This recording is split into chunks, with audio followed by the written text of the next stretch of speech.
Astaghfirullah. Bismillahirrahmanirrahim. Assalamualaikum warahmatullahi wabarakatuh.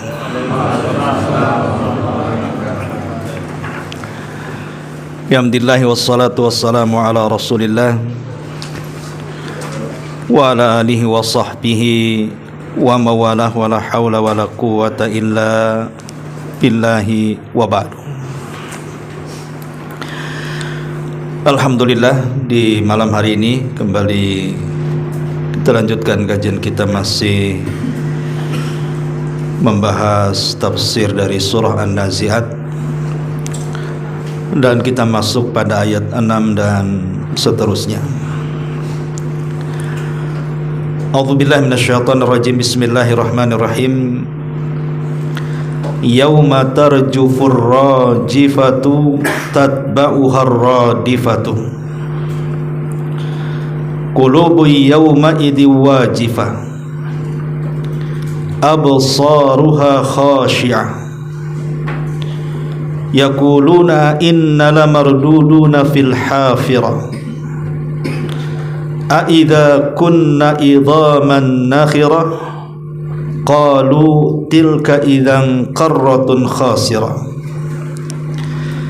fa innama hiya zajratu wahidah fa idza hum bisahirah. Yauma tarjufur rajifah, pada hari ketika tiupan pertama menggoncangkan alam semesta. Tatbauhar radifah, tiupan pertama itu diiringi oleh tiupan yang kedua. Qulubu yawma idzi wajifah, hati manusia pada waktu itu sangat takut sekali. Absaruha khashi'ah, pandangan mereka tertunduk hina. Yaquluna inna lamarduduna fil hafirah, orang-orang kafir itu berkata, apakah sesungguhnya kami benar-benar akan dikembalikan kepada kehidupan semula? Aidza kunna idhaman nakhirah, apakah akan dibangkitkan juga apabila kami telah menjadi tulang belulang yang hancur lumat? Qalu tilka idzan qarratun khasirah, maka orang-orang kafir pun berkata,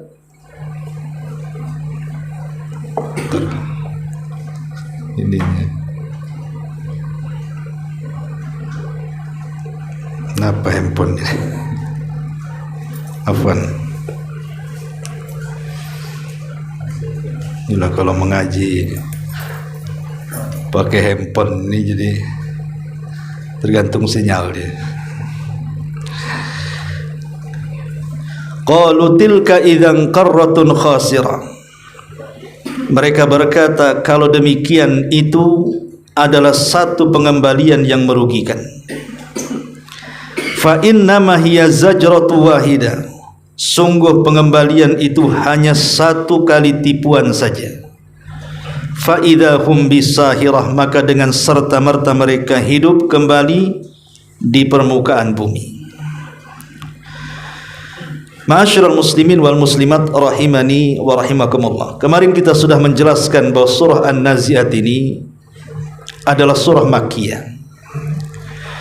Di antara tanda kuat bahwa surah-surah itu disebut Makkiyah adalah menceritakan tentang hari kiamat.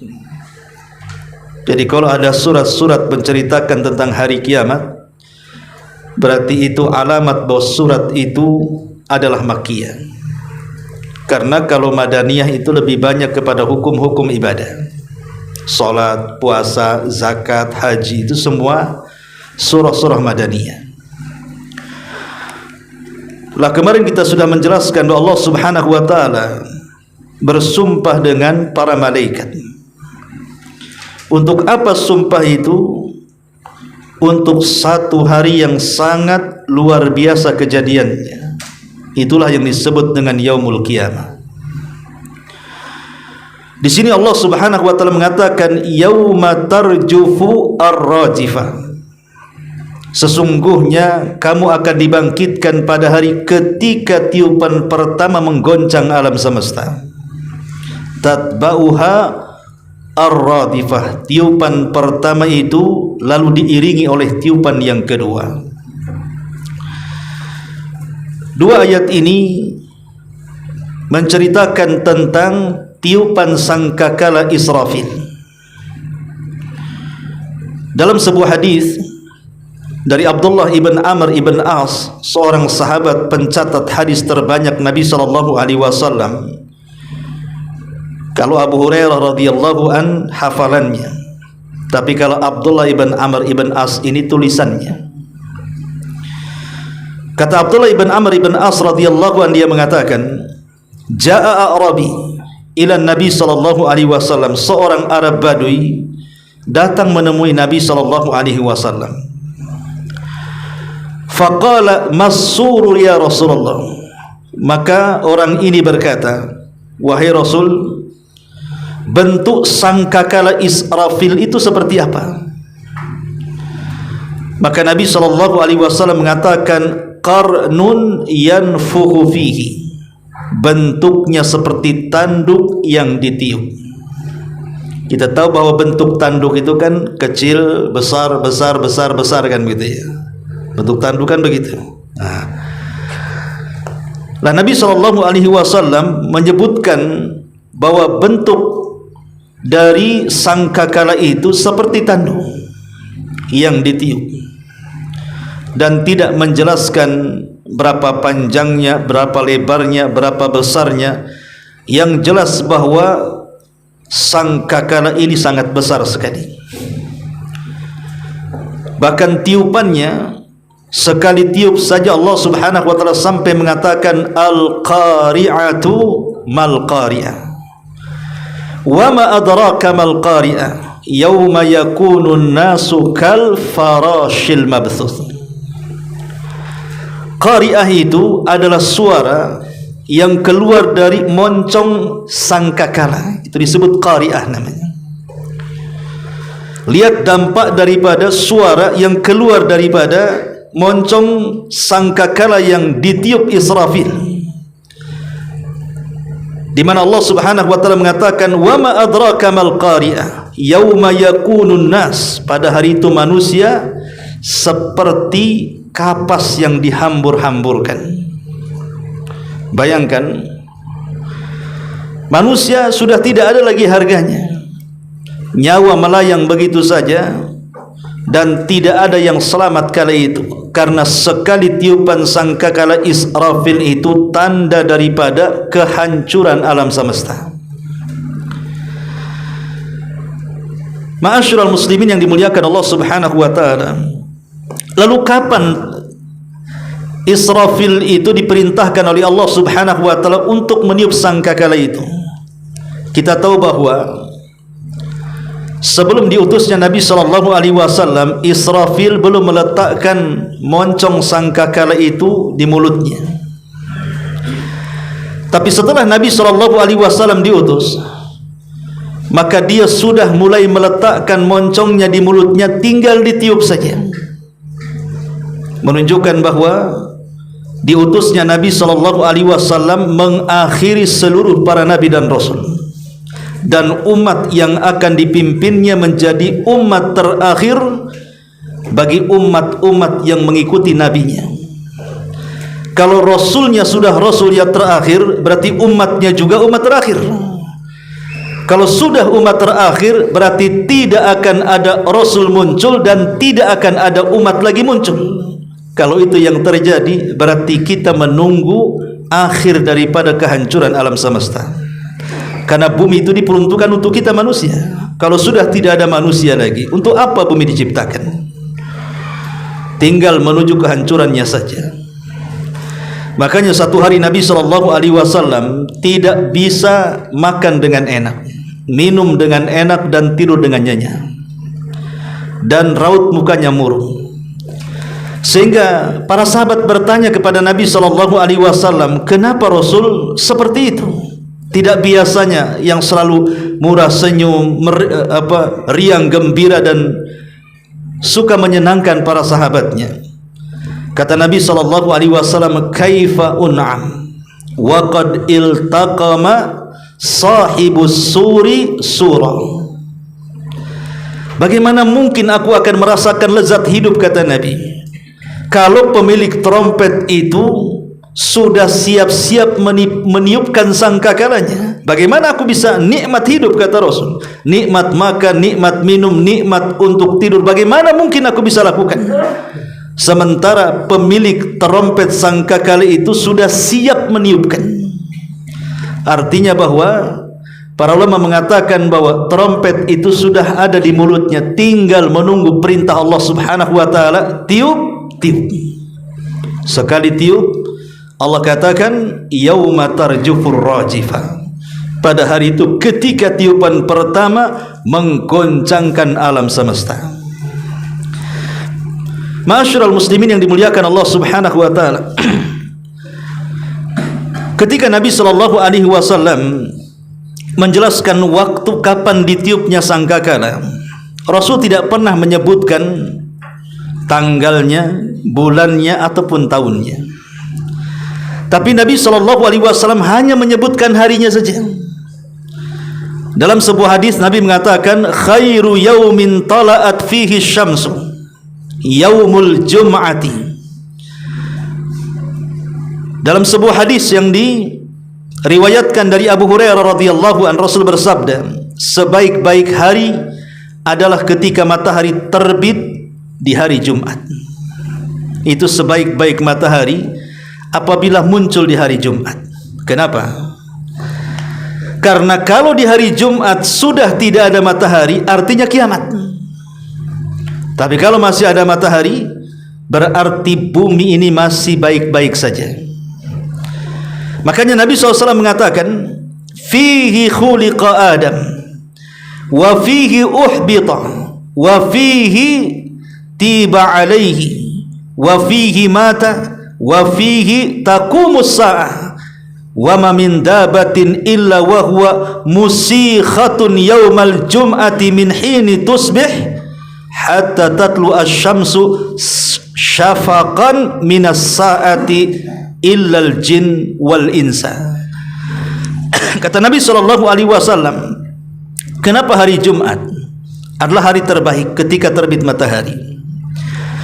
Karena hari Jumat itu, kata Nabi sallallahu alaihi wasallam, di hari inilah Adam diciptakan. Di hari ini pula Adam diturunkan dari sorga. Di hari ini pula taubat Adam diterima. Di hari ini pula Adam diwafatkan. Dan di hari ini pula kiamat dibangkitkan. Dan tidak ada binatang melata satupun kecuali mereka menunggu pada hari Jumat sejak subuh sampai terbit matahari, karena mereka takut akan datangnya kiamat, kecuali jin dan manusia yang mereka tidak paham sinyal-sinyal ini. Jadi binatang itu setiap hari Jumat itu mereka ketar-ketir dan khawatir, jangan-jangan besok sudah tidak ada matahari lagi. Sehingga ketika kemudian matahari menyingsing di pagi hari, binatang-binatang ini akan senang. Kenapa? Rupanya besok tidak jadi kiamat. Tapi manusia tidak paham itu. Yang tahu hanya binatang saja.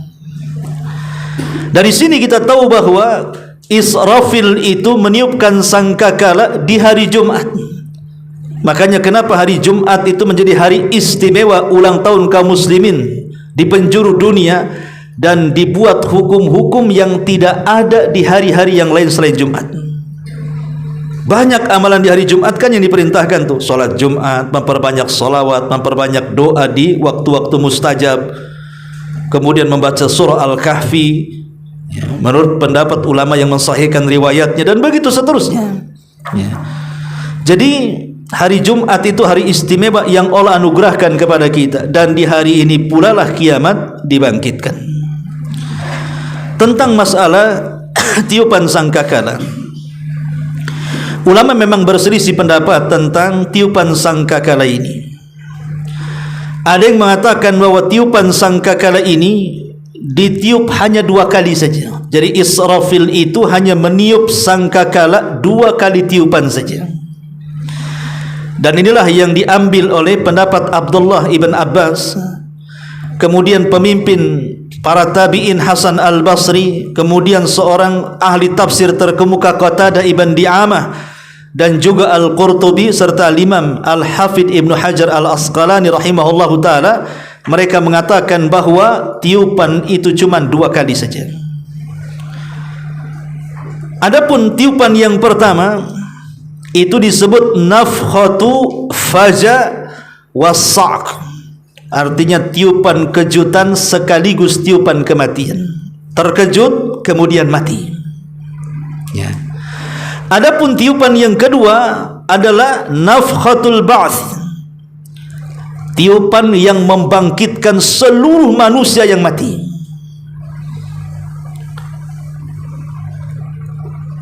Ibnu Katsir rahimahullahu ta'ala ketika menyebutkan perkataan Abdullah ibn Abbas radhiyallahu anhuma mengatakan, qala Ibnu Abbas huma nafkhatani al-ula wa tsaniyah. Abdullah ibn Abbas radhiyallahu anhuma mengatakan keduanya adalah 2 tiupan, tiupan pertama dan tiupan yang kedua. Wa hakadha qala Mujahidun wal Hasan wa Qatadatu wadh-dhahaku wa ghairu wahid. Kata Imam Ibnu Katsir, itu pula yang dikatakan Imam Mujahid, Hasan al-Basri, Qatadah dan Imam Dhahak dan ulama-ulama yang lainnya. Berdasarkan hadis Abu Hurairah radhiyallahu an, ma baina nafkhataini arba'un. Dalam hadis Abu Hurairah radhiyallahu an yang dikeluarkan Imam Bukhari, jarak antara 2 tiupan itu adalah 40. Jarak antara 2 tiupan itu adalah 40. Apa maksudnya? Dalam sebuah hadis yang dikeluarkan oleh Imam Bukhari dan Muslim, atau disepakati Bukhari dan Muslim, dari hadis Abu Hurairah radhiyallahu an, Nabi mengatakan baina nafkhataini arba'un, jarak antara 2 tiupan sangkakala itu 40. Qalu, para sahabat berkata kepada Abu Hurairah yang meriwayatkan hadis ini, ya Abu Hurairah, arba'una yauman, apakah yang dimaksud Rasul itu 40 hari? Faqala, maka Abu Hurairah mengatakan, fa'abaitu, aku pun enggan menjawabnya. Qalu, maka sahabat yang lain mengatakan, arba'una sanatan, apakah yang dimaksud 40 itu 40 tahun ya Abu Hurairah? Abu Hurairah mengatakan, fa'abaitu, aku pun enggan menjawabnya. Qalu, mereka berkata lagi, arba'una syahran, apakah 40 bulan wahai Abu Hurairah? Qala, Abu Hurairah mengatakan, fa'abaitu, aku pun enggan menjawabnya. Seolah-olah Abu Hurairah ingin katakan, ya bisa 40 hari, bisa 40 tahun, bisa 40 bulan, karena Rasul tidak menyebutkan itu, hanya menyebutkan kalimat 40. Jadi ada banyak kemungkinan, bisa 40 hari, bisa 40 bulan, bisa juga 40 tahun jarak tiupan pertama dan kedua itu. Kemudian Abu Hurairah radhiyallahu melanjutkan hadisnya, wa yabla kullu syai'in minal insan illa ajabudz dzanabi fihi yuraqqibul khalq thumma yunzilullahu minas sama'i ma'an fayambutuna kama yambutul baqalu. Kemudian Abu Hurairah melanjutkan hadisnya, dia mengatakan, semua bagian manusia saat tiupan 40 itu semua akan hancur binasa, tidak ada yang tersisa. Kemudian kata Abu Hurairah, kecuali 1, tulang ekor manusia itu tidak akan dihancurkan dengan tiupan ini. Padahal dampak tiupan ini kita bisa lihat, laut tertumpahkan ke daratan, gunung-gunung bisa hancur seperti kapas yang berterbangan, bumi yang kokoh digempakan sekali gempa, tidak ada satupun bangunan kecuali robohkan. Bahkan dampak tiupan ke langit juga, bintang-bintang bisa roboh, langit bisa pecah dan belah, bahkan malaikat semua mati, malaikat makhluk yang kuat semua mati. jin juga mati, apalagi manusia. Makanya wajar kalau seandainya di sini dikatakan dan semua bagian manusia akan hancur total. Tetapi Allah takdirkan ada makhluk yang tidak akan hancur saat kiamat. Apa itu? Tulang ekor manusia. Karena ada Imam Al-Barbahari, kalau tidak salah dalam kitabnya Syarhus Sunnah, menyebutkan 7 makhluk atau 8 makhluk yang tidak akan hancur saat kiamat. Salah satunya sorga neraka, kemudian aras, kemudian kursi, kemudian ruh, kemudian tulang ekor, dan saya lupa, pokoknya ada sekitar 7 atau 8 makhluk yang tidak akan hancur saat kiamat. Lah salah satunya adalah tulang ekor manusia. Kenapa tulang ekor manusia tidak hancurkan? Walaupun seandainya manusia itu dikremasi lah, dibakar sampai jadi abu gitu kan, tulang ekor itu tidak akan hancur. Walaupun mungkin tidak bisa dilihat kecuali oleh alat pembesar, tapi Allah takdirkan itulah satu-satunya dari anggota badan kita yang tidak akan hancur. Alasannya apa? Kata Nabi SAW, dari tulang ekor manusia itulah manusia akan dibangkitkan. Kemudian Allah menurunkan hujan dari langit, lalu mereka tumbuh seperti tumbuhan sayuran. Dalam riwayat, "Tsumma yanzilullahu minas sama'i ma'an fayambutuna kama yambutul baqalu laisa minal insani syai'un illa yabla illa adman wahidan wa huwa ajbudz dzanabi wa minhu yuraqibul khalqu yaumal qiyamah." Kemudian Allah akan menurunkan hujan dari langit, maka mereka pun akan tumbuh seperti tumbuhan tunas sayuran. Tidak ada di badan manusia sesuatu apapun kecuali hancur, binasa, kecuali satu tulang kecil yang disebut dengan tulang ekor. Dan darinya lah akan dibentuk manusia pada hari kiamat, tentu setelah tiupan sangkakala yang kedua.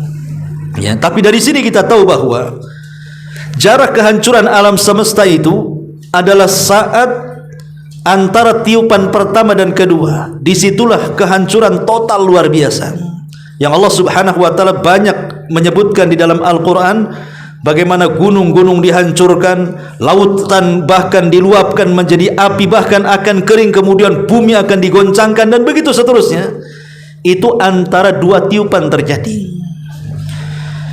Bahkan seluruh makhluk yang diciptakan Allah dari makhluk-makhluk berakal, malaikat, jin dan manusia mati. Bahkan ketika itu Allah Subhanahu wa ta'ala berseru kepada semua makhluk yang sudah dihancurkannya. Allah katakan, limanil mulkul yaum. Sekarang kalian tahu siapa yang berkuasa hari ini.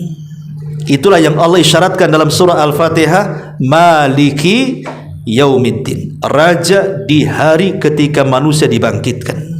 Tidak ada raja kecuali Allah Subhanahu wa ta'ala. Limanil mulkul yaum. Sekarang kalian tahu milik siapa kekuasaan ini? Tidak ada yang menjawab. Semua makhluk sudah dihancurkan, sudah dibinasakan, malaikatnya, jinnya, manusianya, sehingga Allah hanya bisa menjawab sendiri dan mengatakan lillahil wahidil qahar. Kekuasaan ini milik zat yang satu, yang maha perkasa lagi maha kuat luar biasa. Itulah Allah Subhanahu wa ta'ala. Sampai Allah menyerukan, ainal mutakabbirun, mana orang-orang yang congkak dan sombong itu? Mana Namrud, mana Fir'aun, mana Qarun, mana orang-orang yang mengaku Tuhan itu? Semua dibinasakan Allah Subhanahu wa ta'ala. Maliki yaumiddin. Ma'asyiral muslimin yang dimuliakan Allah Subhanahu wa ta'ala. Nah, dari sini kita tahu bahwa jarak tiupan pertama ke kedua itu berdasarkan hadis Abu Hurairah radhiyallahu an adalah 40. Tanpa menyebut 40 hari, 40 bulan ataupun 40 tahun. Ma'asyiral muslimin yang dimuliakan Allah Subhanahu wa ta'ala, siapa yang pertama kali mendengar tiupan itu? Ketika Israfil meniupkan sangkakala itu, siapa yang pertama kali mendengar? Disebutkan dalam hadis Abdullah ibn Amr radhiyallahu an, dalam sebuah hadis yang panjang sekali diceritakan, penggalannya adalah thumma yunfakhu fi suri fala yasma'uhu ahadun illa asghalitan wa rafa'alitan qala wa awwalu man yasma'uhu rajulun yalutu hawdha ibilihi qala fayas'aku wa yas'akun nas thumma yursilullah aw qala yunzilullahu mataran ka'annahu tallu awidhallu. Nu'man rawi hadis asyak fatambutu minhu ajsadun nasi thumma yanfukhu fihi ukhra fa idahum qiyamun yanzurun. Kemudian ditiupkan sangkakala pertama. Tidak ada seorang pun yang mendengarnya kecuali dia memasang pendengarannya lalu menjulurkan lehernya. Seperti ini. Kan kalau kita dengarkan biasa gini. Ya. Kata Nabi SAW, tidak ada seorang pun yang mendengarnya kecuali dia akan memasang pendengarannya dan berusaha menjulurkan lehernya.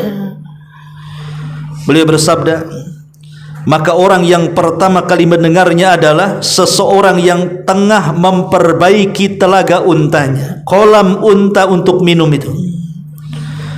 Beliau berkata, dia pun tiba-tiba mati setelah mendengar itu. Dan orang-orang pun mengikuti kematiannya. Kemudian Allah mengirim, atau beliau berkata, menurunkan hujan gerimis atau naungan. Nu'man salah seorang rawi ragu-ragu yang mana satu. Kemudian Allah menumbuhkan atau membangkitkan jasad-jasad manusia. Kemudian ditiuplah sangkakala yang kedua. Maka tiba-tiba mereka berdiri menunggu putusan Allah terhadap mereka masing-masing. Dalam riwayat yang lain, Abu Hurairah radhiyallahu an meriwayatkan dari hadis Nabi sallallahu alaihi wasallam, la taqumanna as-sa'atu wa thawbuhuma bainahuma la yatwiyanihi wa la yatabaya'anihi wa la taqumanna as-sa'atu wa qad halaba likuhatahu la yat'amuhu wa la taqumanna as-sa'atu wa qad rafa'a luqmatahu ila fi wala yat'amuha wala takumanna sa'ah warrajulu yalitu haudahu la yasqi minhu. Kata Nabi SAW, hari kiamat benar-benar terjadi sampai-sampai ada dua orang yang sedang jual beli pakaian, namun belum sampai melipat dan menyelesaikan transaksinya tiba-tiba mati. Kemudian kata Rasul, kiamat benar-benar terjadi sampai-sampai ada seseorang yang sedang memerah susu, namun belum sempat memerahnya, tiba-tiba dia meninggal. Kemudian Rasul mengatakan kiamat benar-benar terjadi sampai-sampai ada seseorang yang sudah mengangkat sesuap makanan ke mulutnya, namun ia tidak sempat memakannya, dia pun binasa. Kemudian Rasul mengatakan, dan sungguh kiamat akan benar-benar terjadi sampai ada seseorang yang sedang berdiri di tepi telaganya, namun dia tidak sempat meminumnya, keburu binasa. Lihat bagaimana pengaruh sangkakala ini, pengaruh yang dahsyat luar biasa. Sekali dengar dalam kondisi apapun langsung jatuh kemudian mati. Seperti tadi, tidak sempat jual beli, tidak sempat minum, tidak sempat makan, tidak sempat berdiri, semua langsung mati. Itu dampak daripada tiupan sangkakala yang pertama. Ma'asyiral muslimin yang dimuliakan Allah Azza wa Jalla, adapun sangkakala tiupan yang kedua, itu adalah jarak antara tiupan pertama ke kedua yang 40 itu. Disitulah terputusnya azab kubur. Jadi azab kubur terputus, tidak ada lagi azab kubur. Sehingga ketika kemudian tiupan yang kedua ditiup oleh Israfil, orang-orang kafir kemudian menyangka mereka tidak akan dibangkitkan karena sudah tidak ada lagi azab kubur itu. Dari sini keyakinan ahli sunnah wal jamaah, apakah azab kubur itu munqati atau mustamir, terputus atau terus menerus? Maka pendapat yang rajih wallahu alam bahwa terputus dengan tiupan sangkakala yang pertama. Inilah memutus azab kubur, artinya sudah tidak ada lagi alam barzah. Semua manusia ditidurkan, mukminnya kafirnya. Mereka ditidurkan, menunggu kiamat dibangkitkan. Ketika Israfil meniupkan sangkakala yang kedua, disitulah orang-orang kafir mengatakan, ya wailana man ba'athana min marqadina. Duhai celaka, siapa yang membangkitkan aku dari tidurku? Karena dia sangka setelah tiupan yang pertama mereka tidak akan dibangkitkan lagi, mereka akan terus ditidurkan, mereka sudah istirahat menurut keyakinan mereka. Tapi tatkala Allah perintahkan Israfil untuk tiupan yang kedua, rupanya mereka tidak berakhir sampai di situ. Rupanya ada kehidupan setelah alam barzah, itulah yaum al-akhirah. Makanya mereka mengatakan, ya wailana man ba'atsana mim marqadin. Duhai celaka, siapa yang membangkitkan aku dari tidurku ini? Tetapi orang-orang yang beriman, mereka sangat senang dengan kehidupan akhirat, dan mereka pun mengatakan, hadza ma wa'adar rahman wa sadaqal mursalun. Ini semua janji dari Allah. Rupanya benar ucapan para nabi itu, ucapan para rasul itu rupanya benar. Ya. Ma'asyiral muslimin yang dimuliakan Allah Subhanahu wa taala, ini satu pendapat bahwa tiupan itu 2 kali. Tapi ada yang mengatakan bahwa tiupan sangkakala Israfil itu 3 kali. Itulah yang kemudian dipilih pendapatnya oleh sebagian para ulama, di antaranya Syekhul Islam Ibnu Taimiyah rahimahullahu taala. Jadi Syekhul Islam Ibnu Taimiyah rahimahullahu taala, mereka mengatakan bahwa tiupan sangkakala itu bukan 2 kali, tapi 3 kali. Yang menguatkan ini di antaranya Syekhul Islam Ibn Taimiyah, kemudian Al-Imam Asy-Syaukani rahimahullahu taala, termasuk Ibnul Arabi, pakai lam, Ibnul, bukan Ibnu Arabi. Kalau Ibnu Arabi tokoh sesat. Kalau Ibnul Arabi itu ulama ahli sunnah wa jamaah. Mereka membagi tiupan itu menjadi 3. Tiupan yang pertama, tiupan kejutan, terkejut semua manusia. Ya. Ada apa ini? Ya. Tiba-tiba kemudian ada suara yang masuk ke telinga dan memecahkan gendang telinga. Mereka pun terkejut luar biasa. Ada apa ini? Semua manusia terbelalak. Kemudian tiupan yang kedua baru kemudian membinasakan semua makhluk. Baru tiupan yang ketiga, itulah tiupan kebangkitan. Itulah yang dikatakan oleh Syekhul Islam Ibn Taimiyah, Asy-Syaukani dan Ibnul Arabi. Tapi wallahu alam, pendapat yang kuat wallahu alam adalah pendapat yang pertama, bahwa tiupan itu cuma 2 kali. Kenapa? Karena Rasul mengatakan hadza huma nafakhatani. Dalam hadis Abu Hurairah adalah 2 tiupan yang jarak antara tiupan pertama dan kedua 40. Tidak menyebutkan 3 tiupan di sini. Jarak 2 tiupan kata Abu Hurairah radhiyallahu anhu. Ya. Ma'asyiral muslimin yang dimuliakan Allah Subhanahu wa taala, di sini kembali ke surat. Allah mengatakan tatba'uha ar-radhifah. Tiupan pertama itu akan diiringi dengan tiupan yang kedua. Ahli tafsir seperti dikatakan Imam Mujahid, dia mengatakan bahwa Allah Subhanahu wa taala berfirman, yauma tarjufur rajifah, pada hari ketika tiupan pertama menggoncangkan. Imam Mujahid rahimahullah taala mengatakan maksudnya adalah menggoncangkan di sini artinya tazalzalul ardu wal jibalu, di mana bumi dan gunung-gunung digempakan oleh Allah. Lihat dalam Al-Qur'an, idza zulzilatil ardu zilzalaha. Allah tidak katakan idza zulzilatil ardu zilzalan, tapi Allah mengatakan zilzalaha, ada haknya. Kalau Allah katakan idza zulzilatil ardu zilzalan, apabila Allah Subhanahu wa taala menggempakan bumi ini dengan 1 gempa, bisa saja di Jawa Barat gempa, di Batam tidak. Bisa saja di Lombok gempa, Kalimantan tidak. Bisa saja di Indonesia gempa, Malaysia tidak. Bisa saja Malaysia gempa, Amerika tidak. Itu kalau idza zulzilatil ardu zilzalan. Ya. Tapi Allah tidak katakan seperti itu. Allah idhafahkan gempa ini kepada bumi. Zilzalaha, ha ini dhamir kembali kepada bumi. Jadi yang gempa itu buminya. Satu bumi itu gempa. Ketika Allah mengatakan zilzalaha, di mana zilzal gempa itu dinisbatkan kepada bumi, berarti tidak ada tempat kecuali gempa. Berarti bukan hanya di negeri kita yang gempa, negeri sebelah juga gempa. Di negeri sana, nun jauh di sana, di Eropa juga gempa. Mau di benua Afrika juga gempa, mau di benua Eropa juga gempa. Pokoknya satu dunia itu gempa. Itulah makanya Allah ketika menjelaskan tentang zilzal dalam surah Zalzalah itu, zilzalaha, zilzalnya dinisbatkan kepada atau diidhofakan atau disandarkan kepada ha, dan ha ini kata ganti daripada bumi. Gempa disandarkan kepada bumi, artinya satu bumi gempa. Itulah yang disebut yauma tarjufu rajifah. Akibat apa? Tiupan sangkakala tadi, satu bumi gempa. Ya. Ini kata Al-Imam Mujahid rahimahullahu ta'ala. Kemudian kata beliau, tatba'uha radifah hina tanshaqqus sama.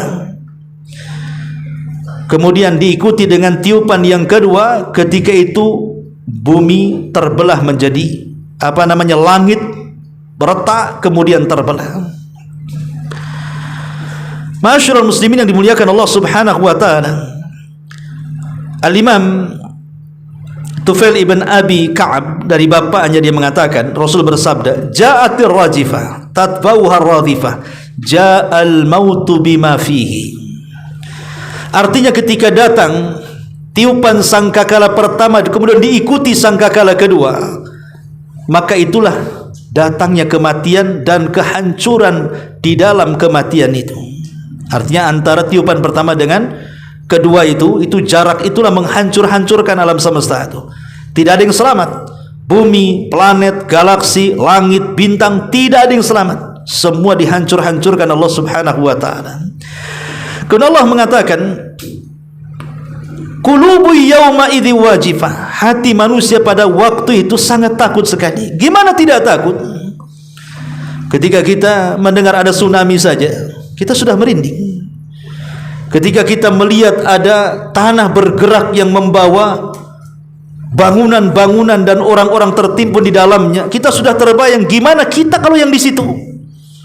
Ketika ada gempa yang merobohkan satu kabupaten saja, coba kalau kita yang ada di situ. Ya.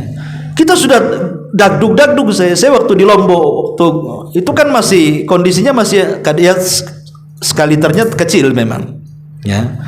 Sama Ustaz Aswad waktu itu kita bawa makanan, ya. Ketika itu arahnya ke bukit, rupanya bumi itu goncang kemudian membelah, ya. Belah itu bumi itu, retakannya nampak kita, ya. Cuman sopirnya ini sopir Medan ini berani dia. Kita nggak terasa, padahal goncangannya kuat sekali. Itu saja sudah ketika kita berhenti, kita tidak berani lagi tuh ngegas tuh. Langsung lama berjam-jam nunggu di situ, baru stabil, baru jalan lagi. Bahkan di malam hari hotel semua kosong, tidak ada yang berani nginep di hotel. Semua nginep di tenda-tenda. Padahal pemerintah mengumumkan tidak ada gempa lagi. Ya, ada gempa kecil-kecil, tapi kekhawatiran itu luar biasa di situ, ketakutan orang. Ini belum kiamat, ini baru gempa saja. Kalau kiamat ini bukan hanya gempa saja, gunung meletus, air lautan diluapkan. Lihat kemarin Batam banjir itu laut belum diluapkan tuh, baru dikasih hujan dari pagi sampai sore saja, udah kemana-mana banjir itu. Gimana kalau seminggu gak berhenti hujan itu, terendamlah Batam tuh, tidak perlu ada tsunami lagi tuh. Ya. Masyarul muslimin yang dimuliakan Allah Subhanahu wa taala, disinilah perasaan takut muncul.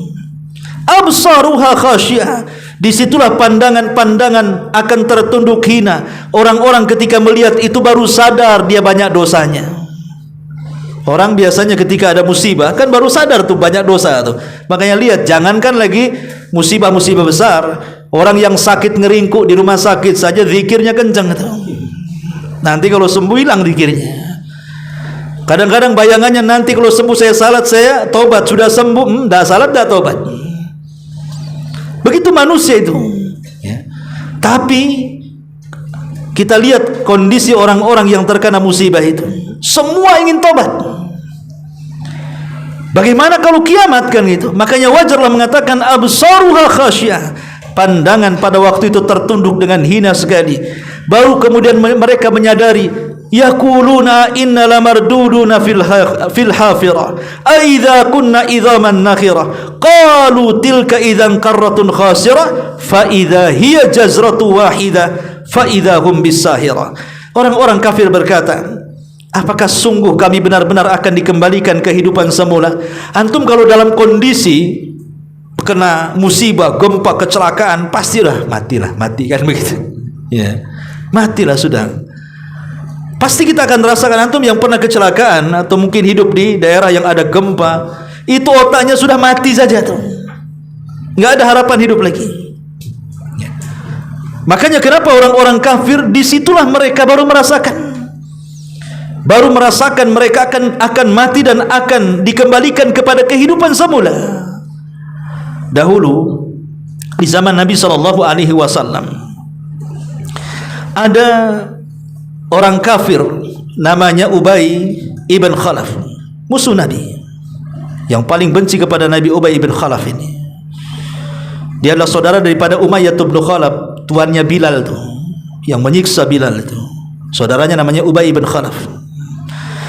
Ubay ibn Khalaf ini ketika Nabi sedang berceramah tentang kehidupan setelah kematian, bahwa akan dibangkitkan setelah orang-orang meninggal, dia tidak yakin. Kemudian dia pun menggali satu kuburan, kemudian diambil tulang-tulangnya tuh. Kemudian datang kepada Nabi SAW. Kemudian mengatakan, ya Muhammad, atarallah yuhyi hadha ba'da ma qad rama. Hai Muhammad, lihat tulang-tulang ini katanya. Apakah Tuhanmu Allah mengira bisa menghidupkan setelah seperti ini? Sudah jadi tulang belulang hancur seperti ini. Faqala, maka Rasul tegas mengatakan, nam, ya, Allah akan menghidupkannya kembali. Bahkan wa yab'atsuka wa yudkhilukan nar.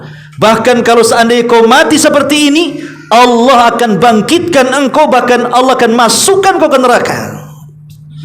Dari sini Allah Subhanahu wa taala turunkan ayat surah Yasin 78, wa dharaba lana mathalan wa nasiya khalqa qala man yuhyil idhama wa hiya ramim. Dan ia membuat perumpamaan bagi kamu, dan dia membuat perumpamaan bagi kami, dan dia lupa, maksudnya si Ubay ini lupa kepada kejadiannya.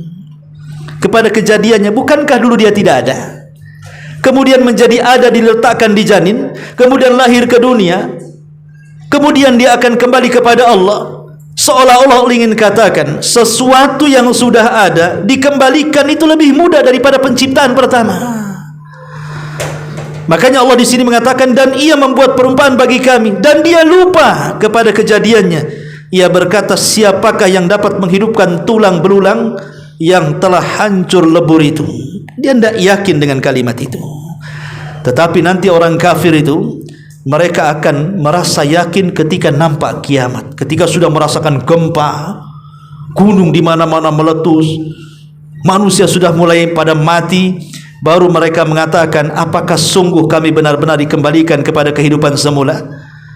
Apakah akan dibangkitkan juga apabila kami telah menjadi tulang yang hancur lumat? Mereka berkata, kalau demikian adalah sesuatu pengembalian yang rugi. Baru mereka sadar bahwa ada kehidupan setelah kematian. Sebenarnya kita lihat tidak semua orang kafir itu juga mengingkari. Kita lihat coba sekarang orang-orang Nasrani itu, kalau sebagian mereka meninggal, mereka ada namanya salon kematian kan? Tahu antum salon kematian?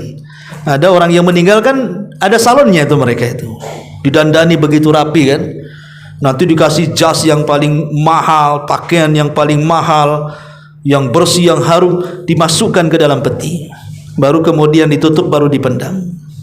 Kalau mereka tidak yakin tidak ada kehidupan setelah kematian, ngapain didandani? Ya kan? Ngapain didandani? Berarti mereka yakin ada kehidupan setelah kematian. Artinya orang Nasrani saja yakin, tapi ada sebagian orang-orang yang mereka tidak yakin ada kehidupan setelah kematian. Ma'asyiral muslimin yang dimuliakan Allah Azza wa Jalla. Makanya Allah mengatakan, mereka berkata, kalau demikian ini adalah satu pengembalian yang merugikan. Sesungguhnya pengembalian itu hanya satu kali tiupan saja, maka dengan serta mereka hidup kembali ke permukaan. Artinya setelah tiupan yang kedua, mereka dibangkitkan oleh Allah Subhanahu wa taala. Itu disebut yaumul ba'tsi. Wallahu alam. Sampai di sini saja, sampai surah An-Nazi'at ayat 14. Insyaallah kita lanjutkan ayat selanjutnya minggu depan. Baik, sebelum saya tutup, kalau ada yang bertanya silakan. Iya. Dalam tadi di pertama semua itu yang manusia dan malaikatnya. Israfil sendiri gimana? Ya, alhamdulillah. Sebenarnya terjadi silang pendapat di antara para ulama ketika Allah Subhanahu wa taala berfirman dalam surah An-Nahl 87, wa yauma yunfakhu fis suri fafazi'a man fis samawati wa man fil ardi illa man sya Allah. Dan hari ketika trompet atau sangkakala itu ditiup, maka makhluk yang ada di langit dan di bumi terkejut. Maksudnya terkejut di sini, terkejut kemudian mengalami kematian. Illa, kecuali man sya Allah, kecuali orang yang Allah kecualikan, tidak akan terkejut dan tidak akan mengalami kematian. Dari sini terjadi silang pendapat, apakah para malaikat mati saat kiamat? Ada ulama, kalau nggak salah Imam Ibnu Hazm kalau nggak salah, mengatakan bahwa ayat man sya'a, kecuali orang yang Allah kehendaki tidak mati, mereka adalah para malaikat. Jadi yang mati itu jin dan manusia saja. Tapi jumhur ulama mengatakan, mayoritas para ulama mengatakan, semua makhluk yang berakal mati, mau manusia, mau jin, para malaikat juga mati. Semua makhluk yang berakal mati. Ada hadis yang lemah, yang masyhur, biasanya dicatat dalam buku-buku akidah hadis, tapi hadis ini dilemahkan para ulama. Jadi ketika Allah Subhanahu wa taala memerintahkan Israfil untuk meniupkan sangkakala, maka Allah Subhanahu wa taala merintahkan malakul maut untuk mencabut seluruh nyawa, apakah manusia, apakah jin, apakah malaikat. Setelah semua makhluk yang berakal mati, maka malaikat maut dipanggil oleh Allah Subhanahu wa taala dan mengatakan, man baki, siapa yang tersisa? Kemudian malakul maut mengatakan, Israfil, Jibril, Mikail dan Israfil, wa abdukal fakir, dan hambamu yang fakir. Ini maksudnya malakul maut, karena ini 4 malaikat ini adalah pemimpin para malaikat. Jibril, Mikail, Israfil dan juga malakul maut ini pemimpin para malaikat. Inilah yang belum wafat, kata malakul maut. Maka Allah Subhanahu wa taala mengatakan kepada malakul maut, kalau begitu kamu cabut nyawa 3 malaikat itu, maksudnya Jibril, Mikail dan Israfil. Maka malaikat maut mencabut nyawa 3-tiganya. Kemudian dia menghadap kepada Allah dan Allah mengatakan, waman baki, kalau begitu siapa yang tersisa? Kata malaikat maut, semua sudah binasa illa abdukal fakir, kecuali hambamu yang fakir ini. Maka Allah mengatakan, idzan mut anta, kalau begitu matilah kamu. Maka dia pun mati. Ya, jadi dari sini kita tahu memang riwayat ini lemah, ya. Tapi memang pendapat ulama yang mengatakan seluruh malaikat mati, tidak ada yang tersisa, walaupun tidak ada hadis ini. Ya, karena itu pendapat mayoritas para ulama, wallahu a'lam. Kullu man 'alaiha fan, semua manusia, semua makhluk akan binasa, kecuali dzil jalali wal ikram, kecuali wajah Allah yang memiliki kemuliaan dan keagungan. Wallahu a'lam. Baik, sampai di sini, mudah-mudahan ada manfaatnya. Subhanakallahumma bihamdika, asyhadu an la ilaha illa anta, astaghfiruka wa atubu ilaik. Allahu